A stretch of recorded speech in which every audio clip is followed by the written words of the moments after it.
Digitaliser la formation pour engager les apprenants toujours plus longtemps, c'est la mission de SkillsDay. Dans ce podcast, nos invités partagent leur retour d'expérience sur la mise en place de parcours de formation au format Blended Learning ou Full Digital. Découvrez ces parcours qui marquent un avant et un après et repartez ainsi avec les clés de succès partagées par vos pairs. Bonjour à tous, ici Joy Dubreuil et bienvenue sur Le Jour d'Avant, le podcast de SkillsDay. Étonnamment, on n'est pas donc parti d'un besoin, mais on est parti d'une solution. C'est un dispositif qui fait beaucoup penser à ces stratégies qu'utilisent les commerciaux pour atteindre des prospects. Et je pensais, moi, que nos collaborateurs avaient besoin d'éléments plus concrets. Je me suis trompé. À ce moment-là, nous savons que le parcours serait 100% distanciel ou ne serait pas. Ce qui m'a vraiment séduit dans ce que l'on a mis en place, c'est la complémentarité de l'ensemble des modalités pédagogiques. 100% des apprenants préparés pour une session de coaching individuel, j'imagine que c'est le rêve de tous les responsables formation. Dès le début, dès les premières actions, on a eu des retours de satisfaction spontanés. Le mandat implicite que Olivier m'a confié, c'est tu te débrouilles comme tu veux, mais je veux une qualité homogène entre mes groupes. Sodexo a sollicité SkillsDay pendant le confinement pour former ses collaborateurs en activité partielle sur la base du volontariat. Aujourd'hui, je reçois Olivier Facon, responsable formation chez Sodexo, pour comprendre comment cette possibilité s'est transformée en opportunité. À ses côtés, Arthur Choukroun, CEO SkillsDay et formateur coach expert en Blended Learning. Découvrons ensemble comment Sodexo et SkillsDay ont construit un parcours de formation ultra efficace, adapté à différents services et métiers. Comment engage-t-on plus de 400 apprenants dans la durée dans un parcours 100% distanciel ? La réponse avec Olivier et Arthur. Bonjour Olivier, bonjour Arthur, bienvenue sur le podcast Le Jour d'Avant proposé par SkillsDay.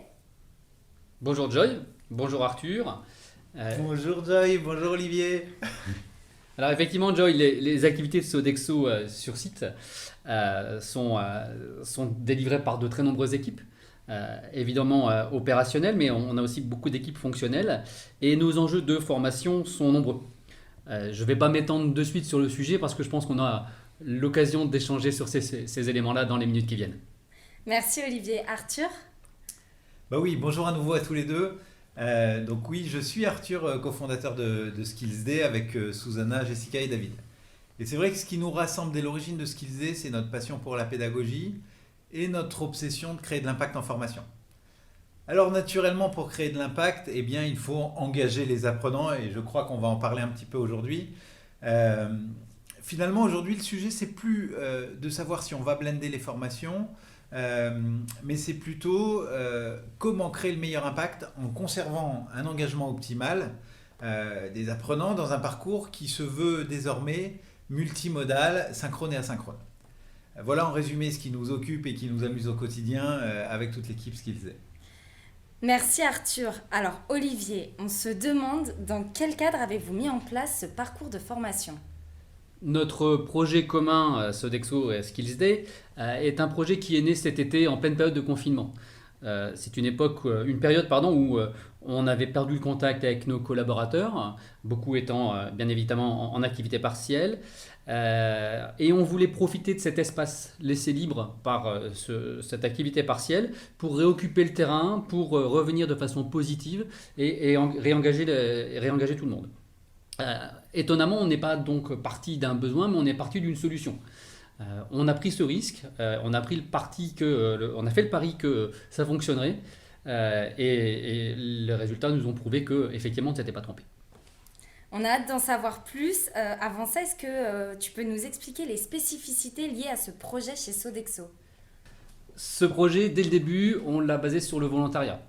Nos collaborateurs ont eu la possibilité ou non d'y contribuer, d'y participer, mais ils ont également eu la possibilité de choisir le sujet sur lequel ils allaient souhaiter se former. On le verra par la suite, on a aussi souhaité ouvrir ces actions de formation tant sur des soft skills à enjeux professionnels qu'à enjeux personnels. Beaucoup de teasing. Alors Arthur, un programme de formation 100% sur la base du volontariat. Toi qui as l'habitude de former au sein des entreprises de différentes tailles et différents secteurs, qu'en penses-tu ? Oui, je reconnais, Joy. Quand Olivier et son équipe nous ont dit qu'ils envisageaient un dispositif de formation sur la base du volontariat, j'étais pas totalement serein. Tu sais, c'est toujours un peu la même chose. Quand tu interroges n'importe qui sur leur volonté de se former, d'apprendre, de progresser, de se développer, tout le monde te répondra de manière très positive. Seulement, voilà, si tu regardes les stats typiquement de complétude des MOOC, tu te rends compte que les gens qui s'inscrivent, malgré tout sur la base du volontariat, ils vont pas forcément au bout. Et là, tu déchantes un peu sur cette base-là. Donc c'est le grand paradoxe très naturel chez l'être humain du monde de la formation. On a tous envie d'apprendre, mais on ne se donne pas toujours tous les moyens d'y aller. Donc notre challenge, il était important puisqu'il était de se battre typiquement contre ce penchant totalement naturel et humain de ne pas aller jusqu'au bout en réalité. Et c'est effectivement en partant de ce constat que nos réflexions nous ont emmenés sur la création d'une offre qui se voulait attractive. On s'est rapidement dit que si il n'y avait pas d'attractivité, si on apportait des contraintes, ça ne fonctionnerait pas. Tu nous parles d'attractivité et tout à l'heure tu nous expliquais avoir voulu proposer des formations soft skills à enjeux professionnels et personnels. Pourquoi ce choix ? C'était un choix qui se présentait naturellement à nous parce que pour des raisons d'engagement d'une part, d'attractivité, mais on ne voulait pas être exclusivement dans le domaine professionnel. À ce titre-là, bien évidemment, dans les sujets qui sont présentés à nous, le télétravail était un sujet de prédilection tant pour le collaborateur que pour le manager.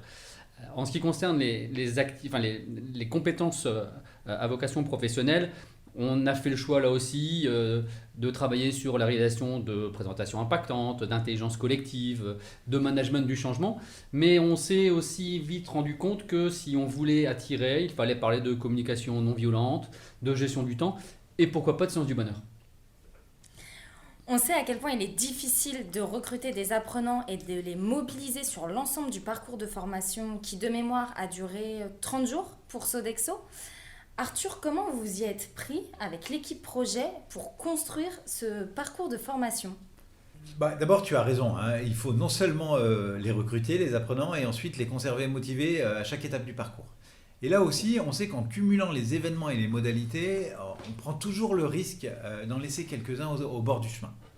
Bon, il faut déjà les attirer.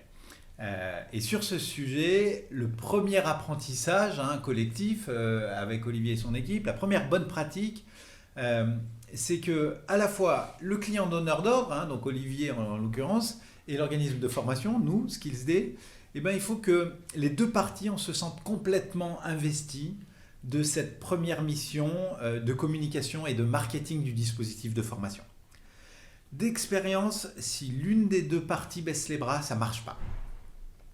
Donc il faut impérativement réfléchir à des actions qui soient des actions concertées. Je crois que ce sera le maître mot, on s'est beaucoup entendu là-dessus avec Olivier. Donc nous avons travaillé ensemble pour identifier le bon canal de communication, la bonne cible apprenant, le bon message. Et tiens, d'ailleurs, là, sur le sujet du bon message, et notamment du premier message d'invitation, je peux te dire qu'on a passé un peu de temps à peser chaque mot dans ce premier message. Donc, on a monté un dispositif de communication et de relance tout au long du parcours.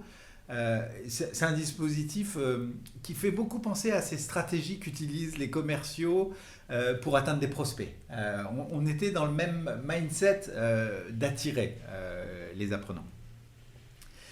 Et pour revenir à l'importance du premier message, il s'agissait de présenter donc l'ensemble des formations proposées et les apprenants ne pouvaient sélectionner qu'une seule formation sur un panel de 11 sujets au choix.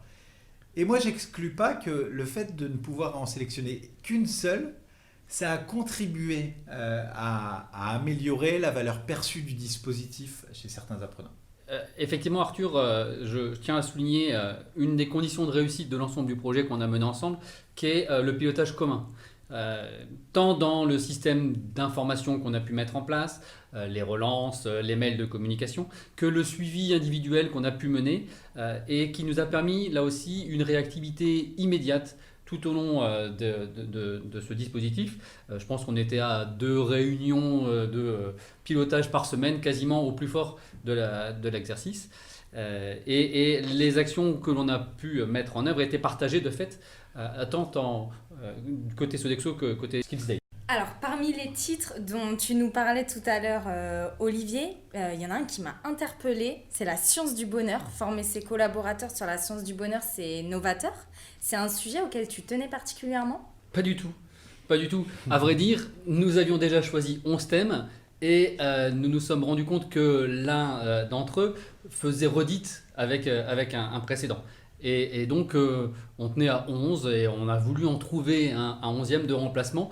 Et les équipes SkillsDay nous ont proposé la science du bonheur auquel je ne croyais pas du tout. Période de confinement, on était tous un peu en période de perte de repères. Et je pensais, moi, que nos collaborateurs avaient besoin d'éléments plus concrets. Je me suis trompé. Ouais, alors moi, je trouve que ce que dit Olivier, c'est important. La présélection des sujets, ça doit aussi faire l'objet d'un échange entre l'organisme de formation et le client. Olivier connaît parfaitement le contexte Sodexo, quoi qu'il en dise. Il connaît bien sa base apprenant. Et nous, chez SkillsDay, on connaît bien le contenu de nos formations. Et on sait quelle formation fonctionne particulièrement bien et dans quel contexte. Donc, nous savons orienter le client, l'aider à faire des arbitrages quand il y a lieu d'en faire. Typiquement, c'est notre job de savoir suggérer que la formation présentation impactante aura plus de sens que la formation prise de parole en public dans le contexte qu'Olivier et ses équipes nous avaient décrit. Et de la même manière, on a encouragé aussi Sodexo à choisir plutôt la science du bonheur qu'une formation plus traditionnelle qui s'appelle gestion du stress. Parce qu'on connaît les deux contenus et parce qu'en écoutant le contexte dessiné par Olivier, on a senti que celle-là avait du sens. Ça permet aussi de se réinventer, de correspondre davantage aux besoins des collaborateurs. Alors, en parlant de se réinventer, Olivier, tu disais tout à l'heure avoir voulu mettre à l'épreuve des nouvelles modalités pédagogiques. Arthur, à quoi ressemblait ce dispositif pédagogique ? Alors, comme le disait Olivier tout à l'heure, au moment du dispositif, il faut se souvenir qu'on est au milieu de la crise sanitaire. Il n'est pas question de faire du présentiel. Donc, à ce moment-là, nous savons que le parcours serait 100% distanciel ou ne serait pas. Ça, c'est le point de départ. Mais 100% distanciel, ça ne signifie pas 100% digital déshumanisé. Donc, l'idée qui correspondait au cahier des charges d'Olivier, c'était de monter un dispositif qui soit engageant, à fort impact, en mixant des modalités de webinaire, de mobile learning, de classes virtuelles et d'accompagnement individuel. Voilà, ça, c'est la base du cahier des charges d'Olivier. Alors, effectivement, le mobile learning, nous l'avions déjà testé et on savait que ça fonctionnait, ça n'a pas de souci. De la classe virtuelle, c'est aussi un élément que l'on avait pu mettre en place. Ce sont des éléments qui sont attractifs, bien évidemment. Mais là où nous ne nous y attendions pas, c'était le coaching individuel. Le coaching individuel, c'était vraiment quelque chose d'innovant qu'on n'avait pas imaginé dans un parcours de ce type-là, puisque pour nous, il était plutôt à vocation collective. Et là, on a porté quelque chose finalement d'humain dans un parcours qui était à la base, comme on l'a dit, sur le volontariat. Et là, on répondait à de la problématique individuelle, ce qui était un élément effectivement très, très intéressant. Alors, en tenant compte de la dimension humaine et de la feuille de route d'Olivier, comment as-tu conçu et imaginé ce parcours, Arthur ? Non, mais t'es gentil de poser la question comme ça. Mais je ne peux pas prendre tout le crédit sur la construction du parcours. En fait, c'est d'abord David, cofondateur de SkillsDay et directeur commercial, qui était très en amont du sujet et qui a bien compris les intentions de Sodexo en interrogeant les équipes d'Olivier. Ensuite, c'est Susanna, notre gourou du blended learning, qui est entrée en scène pour affiner ce que David avait pressenti, c'est-à-dire un parcours avec une succession de modalités précises et une belle progressivité dans l'implication des learners. Une de nos contraintes, c'était le timing serré. Donc pour gagner du temps, nous sommes partis de notre bibliothèque de formation mobile learning sur étagère. Ça, c'est la seule chose que l'on a considérée comme figée finalement. Et ensuite, Susanna a construit son dispositif sur la base du modèle pédagogique ELPA, qui nous semblait très pertinent dans le cas précis. Alors le modèle ELPA, c'est quoi? Alors, ELPA, ça signifie engage, en anglais, pardon, hein, engage, learn, practice et apply. Et ça résume les intentions pédagogiques successives que l'on veut mettre en place pour créer de l'impact. C'est un modèle qui est particulièrement bien expliqué par un monsieur qui s'appelle Jérôme Varnier de la société Alberon Partners, qu'on salue au passage. Et ce modèle, je le trouve très adapté à l'enseignement des soft skills notamment. Olivier, tu avais déjà testé ce type de dispositif? Tout à fait. Et ce qui m'a vraiment séduit dans ce que l'on a mis en place, c'est la complémentarité de l'ensemble des modalités pédagogiques. Je veux dire par là que plus on avançait dans le temps, plus les collaborateurs s'engageaient dans l'action et plus le contenu était ancré et plus l'interactivité était forte. Arthur, concrètement, on a compris le modèle ELPA, mais comment se traduit-il parmi les différentes modalités pédagogiques? Le modèle ELPA. Alors le engage, hein, c'est la phase d'engagement. Elle commence au premier contact avec les apprenants, c'est déjà la manière dont tu les invites. Parce qu'au passage, on invite les apprenants chez SkillsD, on ne les convoque pas. Bon, bref. Le temps fort de la phase d'engagement, c'est le fameux webinar d'ouverture du parcours. Ce webinar, il est important et il poursuit globalement 3 objectifs. Alors, le premier objectif, c'est de créer un premier contact humain en live. Hein. Donc c'est la première rencontre et elle est synchrone, et évidemment c'est intentionnel. C'est le moment où les formateurs sortent leur plus beau sourire. Il faut engager et motiver tout le monde. Le deuxième objectif de ce webinaire d'ouverture, c'est la présentation du dispositif. Là, il s'agit d'être hyper clair sur la façon dont ça va se passer. C'est le moment où on annonce la suite, on cale les agendas, on précise les modalités de connexion et on indique aux learners à quel moment ils auront besoin de produire un travail en autonomie et à quel moment ils seront accompagnés individuellement. Ça les rassure, ça cadre un peu tout ça. Et puis j'avais dit 3 objectifs, donc tant qu'à faire, je vais annoncer le 3e. Mais je gagne du temps, c'est pour m'en souvenir. Le 3e objectif, c'est de donner du sens et de faire du teasing sur la suite du parcours. À ce titre, on avait d'ailleurs, et c'était une idée de Susanna, de préparer une petite énigme qui était lancée à la cantonade pendant ce webinaire d'ouverture. Et en fait, les apprenants avaient pour mission de résoudre cette énigme à travers le mobile learning et la solution ne leur serait finalement donnée que bien plus tard dans les classes virtuelles qui allaient suivre. Le L, pardon, j'ai été long sur la première phase. Le L de Engage, c'est la phase du Learn. C'est la deuxième étape du parcours. C'est la deuxième étape où comment découvrir les éléments théoriques en asynchrone cette fois, donc au travers d'une application de mobile learning. Alors évidemment, ça chez SkillsD, c'est un peu notre marque de fabrique et on adore que les apprenants se forment à leur rythme depuis le device de leur choix, selon un enchaînement d'activités de micro-learning qui sont ludiques, gamifiées. Le mobile learning dure en 1 heure en moyenne sur les sujets qui étaient choisis, Olivier. Et là, on encourage les participants à les consommer plutôt par petites touches, par opposition, tu vois, à ce qu'on pourrait faire, c'est-à-dire consommer tout son parcours digital en une seule fois ou d'une seule traite.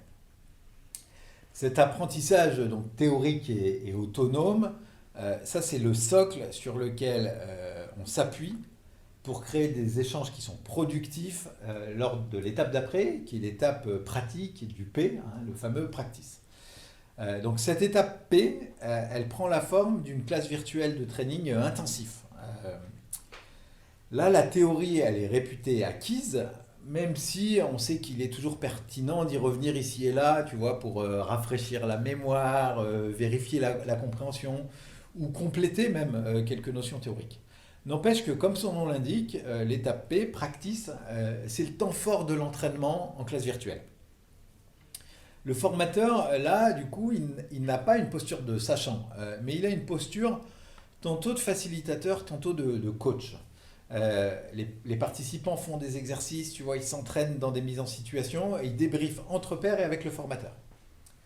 Et c'est vrai que pour compléter, il est vrai que le Covid aura au moins eu le mérite de valider une bonne fois pour toutes le fait qu'on peut s'entraîner, faire des mises en situation par écran interposé. Et d'ailleurs, on a même intérêt à s'entraîner comme ça, puisque en fait, c'est une nouvelle réalité pour une grande partie des interactions professionnelles de demain.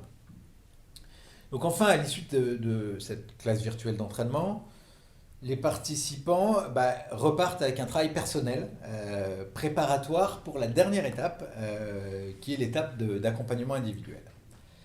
Cette dernière étape, donc c'est le A du modèle ELPA, A comme Apply, c'est l'ultime étape du dispositif où les participants donc, travaillent individuellement leur cas spécifique avec le formateur coach.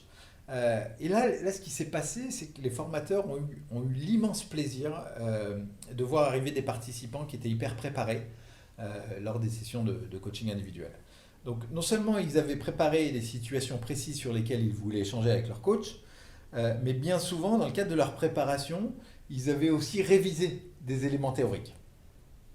Du coup, les échanges étaient hyper riches et ça a contribué à augmenter la satisfaction des apprenants. Et puis, on ne va pas le cacher non plus, le plaisir des formateurs. Et au global, satisfaction des apprenants, plaisir des formateurs, tu réunis déjà des bonnes conditions à avoir un impact global très satisfaisant du dispositif. Voilà pour le modèle ELPA et merci d'avoir posé la question. De rien Arthur, et en discutant avec Zuzana au sujet du projet, elle m'expliquait que quasiment 100% des apprenants sont venus préparés, effectivement comme ce que tu disais Arthur, 100% des apprenants préparés pour une session de coaching individuel. J'imagine que c'est le rêve de tous les responsables formation. Olivier, on ressent que les collaborateurs Sodexo ont pris beaucoup de plaisir à être formés. Dans l'application, qu'est-ce qu'on retient de ce modèle ELPA ? Effectivement, c'est un rêve, toucher 100% de nos collaborateurs qui se préparent à une action de coaching individuel, c'est quelque chose d'inespéré. En même temps, ce coaching individuel porte bien son nom puisque c'était le moment le plus engageant pour chacun de nos collaborateurs et c'était le point d'orgue, je dirais, même de l'ensemble du parcours. C'est grâce notamment à la qualité des étapes précédentes que chacun s'est rendu compte que l'élément final qui était le coaching individuel allait réellement apporter et permettre la transition avec le besoin. Tout à l'heure, je disais que nous n'étions pas partis d'un besoin. Là, pour le coup, le besoin était présent puisque chacun venait avec sa problématique, son sujet ou au moins l'élément sur lequel il souhaitait travailler avec le coach. Donc, c'est effectivement quelque chose qui était inespéré. Et je tiens d'ailleurs à souligner que dès le début, dès les premières actions, on a eu des retours de satisfaction spontanée, ce qui est relativement rare, d'autant plus que nous étions, comme je le disais tout à l'heure, assez éloignés de notre population. Arthur, on parle de satisfaction. Comment mesure-t-on la satisfaction des learners sur la durée et surtout à travers 3 modalités pédagogiques différentes ? Bon alors là, Joy, je vois déjà que tu n'as pas suivi parce qu'on n'avait pas 3 modalités, mais 4 modalités pédagogiques puisqu'on avait un webinaire d'ouverture, un mobile learning, une classe virtuelle d'entraînement et un accompagnement individuel. Mais je te taquine un peu parce qu'en effet, on a surtout mesuré la satisfaction sur les 3 modalités que tu mentionnes. Mais alors là, c'est simple, on a tout documenté et tout le temps. Bon, de toute façon, je crois que c'est ce qu'il faut faire de manière générale dans la formation. Mais là, en plus, ça correspondait à une attente forte de notre client. Donc, on a récolté les feedbacks des apprenants à chaque étape pédagogique et on les a récoltés à nouveau une dernière fois sur leur perception globale du dispositif. Et au passage, on en a aussi profité pour évaluer leurs apprentissages au travers du challenge certifiant au sein du mobile learning. Donc en résumé, on a récolté de la data et des verbatims côté apprenant et des feedbacks des formateurs en permanence. Ces infos étaient agrégées et partagées avec Olivier et toute son équipe chaque semaine pendant les comités de pilotage. D'ailleurs, en parlant de comité de pilotage, si tu me permets, Joy, je crois que, en tout cas, j'aimerais qu'on aborde ici un autre inducteur de succès majeur du dispositif. Côté SkillsD, on avait un super binôme sur la partie programme management. Élise et Jessica ont piloté les opérations avec une précision chirurgicale, je dirais. Et en même temps, elles ont su mettre de la souplesse quand il fallait pour typiquement recaler le participant qui n'avait pas pu assister à telle ou telle session. Et puis, côté CSM, donc Customer Success Management, c'est un autre binôme, Alicia et Laurine en l'occurrence, qui ont assuré le plan de com, la relance des apprenants et la gestion des stats.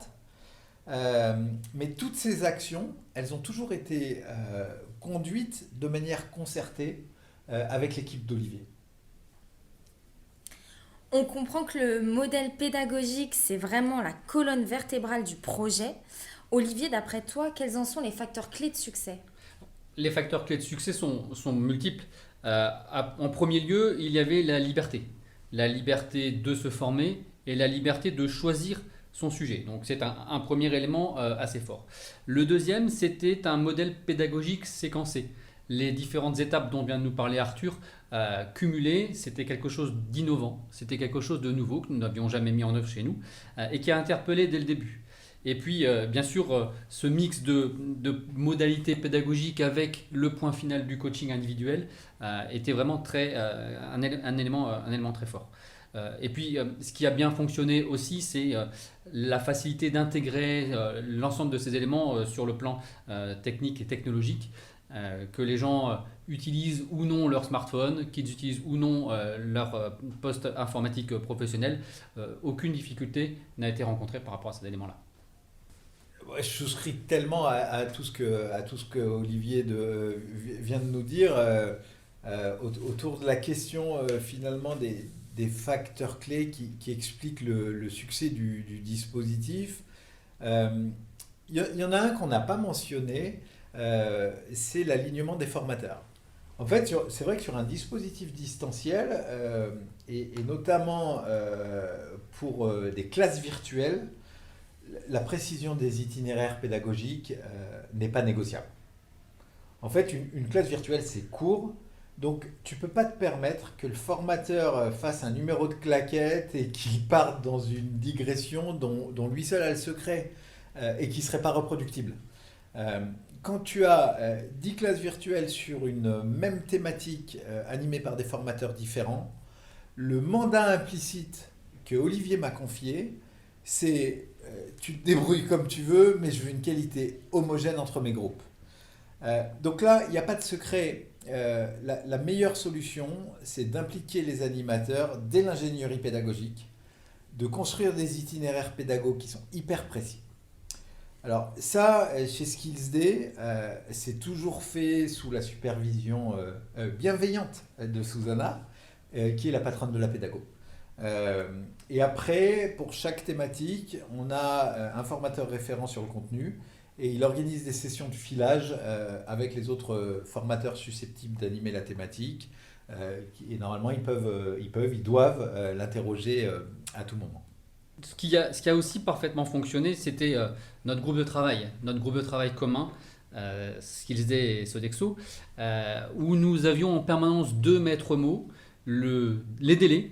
Nous étions là très très contraints par des délais relativement courts, les 30 jours dont on parlait tout à l'heure, mais aussi et surtout l'efficacité. Il nous fallait conjuguer ces deux éléments-là et toutes les actions que nous avons pu mettre en œuvre étaient orientées dans ce sens-là et de fait, le comité de pilotage a toujours veillé à ce que les décisions soient prises communément et les actions partagées. Je pense que c'est là aussi ce qui a fait de l'ensemble de ce dispositif un vrai succès. Moi, je peux pas être plus aligné avec ce qu'Olivier vient de dire. Finalement, on a parlé de pédago, on a parlé de la complexité du dispositif, d'alignement des formateurs, etc. Mais j'ai envie de dire, tout ça, c'est notre job. cette excellence opérationnelle, c'est notre métier d'être au rendez-vous là-dessus. Donc je rejoins Olivier, la chose dont on est la plus fier sur ce dispositif, c'est de voir à quel point l'enjeu du programme management, qui était probablement l'enjeu le plus chaud de ce dispositif, c'est ça qui a parfaitement marché et c'est ça dont on peut se féliciter mutuellement. Bravo à vous deux. J'ai une dernière question pour vous. Une question à chaud que j'aime bien poser à la fin des enregistrements. Si vous deviez décrire ce parcours de formation en 3 mots. 3 mots, là, comme ça. Comme ça, à chaud. Concerté, je le redis. J'en ai dit un, vas-y à toi Olivier. Efficacité. Plaisir. Engagement. Merci. Merci aussi. Après la réussite d'un projet d'une telle envergure sur une période si courte, Olivier, tu nous as permis de nous faire connaître dans la perspective d'appliquer une approche similaire sur d'autres dispositifs de formation existants chez Sodexo. Alors moi aussi, je te remercie. Penses-tu qu'il s'agisse d'un effet de mode suite à l'engouement que tu as su générer ou est-ce le signal d'une transformation plus profonde ? Je pense que les modalités traditionnelles de formation présentielle ont fait leurs preuves. Elles ont fait leurs preuves d'efficacité bien sûr, mais elles ont aussi prouvé leurs limites. Nous ne pouvons plus maintenant engager nos collaborateurs dans des actions longues qui ne respectent pas leurs besoins individuels, ni leur rythme d'apprentissage, ni même leur disponibilité individuelle. Donc je pense que la transformation de la formation est devenue un nouvel enjeu d'efficacité bien sûr, d'engagement des équipes, mais aussi des réductions de coûts. Merci Olivier, merci Arthur. Merci Joy, merci Olivier. Merci Joy, merci Arthur. À bientôt. Salut. Merci de nous avoir écoutés. Les notes et les références citées se trouvent directement dans le descriptif de l'épisode. Pour contacter Skillsday, rendez-vous sur nos réseaux sociaux ou directement par email à contact@skillsday.com. On adore vous écouter, alors n'hésitez pas à nous donner vos feedbacks. Et si ce podcast vous plaît, vous pouvez nous laisser un mot, noter 5 étoiles sur iTunes ou partager tout simplement cet épisode sur vos réseaux sociaux. Alors à très vite!